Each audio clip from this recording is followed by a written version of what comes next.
got this. So I got a scrap and I cut a 45 on it. Now, I can wedge that in like that and just push it like that. I can hold this right here and I can mark that with a pencil just up there and transfer my line if I want to do it that way. Okay? Or I can take my tape measure and measure it just from the flat area right there on over to the edge. 33.5. And I can transpose that onto my base. Either way. Now this is just going to be a straight cut, okay? 33.5 from the straight cut to the short side over there. That's what I call the short side. That's the short side because that's the short side where I'm going to cut it. I have that piece up there. The short side is the face. The long side is the back. I can't measure from the long side with my tape measure, can I? I can only measure from the front, which is the short side. That would be considered the short side on this next piece that I'm cutting. And I measure over 33.5 and cut it, a square cut on the right side here.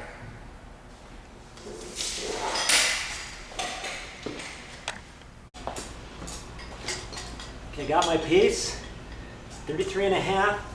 And I can, like I said, I can hold it up there, and if you don't feel comfortable with that, you can burn an inch.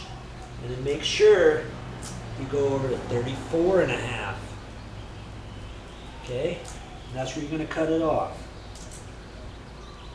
You don't get used to that and burn your inch and add your inch, you're going to be off. Okay?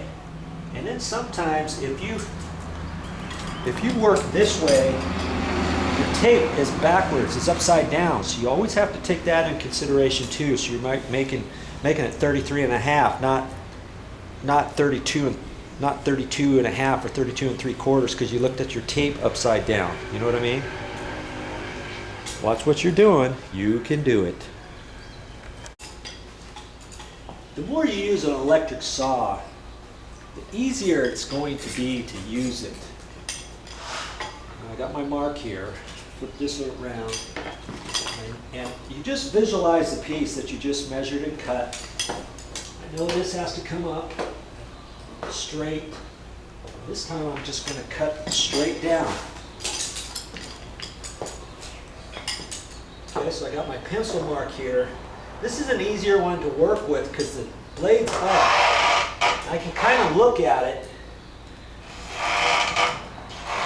and see where I need to be. I start off like that, and then I can slide it over just a hair and get right on.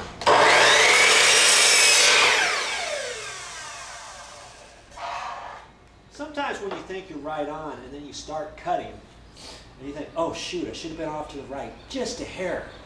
Now you've got a little edge there. I mean, you could caulk it and stuff, but you just need to start getting used to it. Now see, this little piece, I'll probably end up using this. This is long enough that I can work with without cutting my fingers off or anything. You don't want to go too small. You know, then you really got to watch yourself.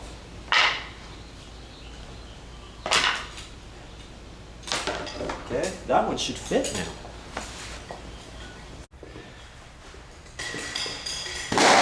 Bring this in here and let's see how we did. Look at that. It is just, I mean, just barely. And if anything, it's the top is going. It's just the very bottom. And see, if I push this in hard, like that, now try it. Look at that. It's gonna go. I tap on there, it should go. I could rasp that off a little bit, you know, or I could set the saw from nothing to a 1/16, you know, on my flat edge. In fact, let's do that so I can show you how to do that, okay? I just want a little bit cut off the bottom and nothing on the top.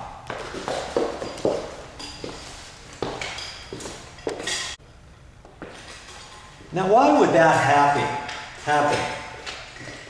I have to cut the base, a little bit at the bottom and nothing at the top. That means this right here, this door jamb, this cased opening is maybe not 100% perfectly plumb, straight up and down. Or it could be that the floor has a little bow to it. Maybe this left-hand side is lower than this right-hand side, and this right-hand side might be up a little bit, causing the bottom to have to be cut. I mean, it's all kinds of things. And when you get to 5.5-inch tall baseboard, you're not going to get 100% perfect cuts every time to fit your project. And then you're just going to have to make up your mind. Do I shave off something? Do I caulk something? Do I take the rasp to it? Whatever.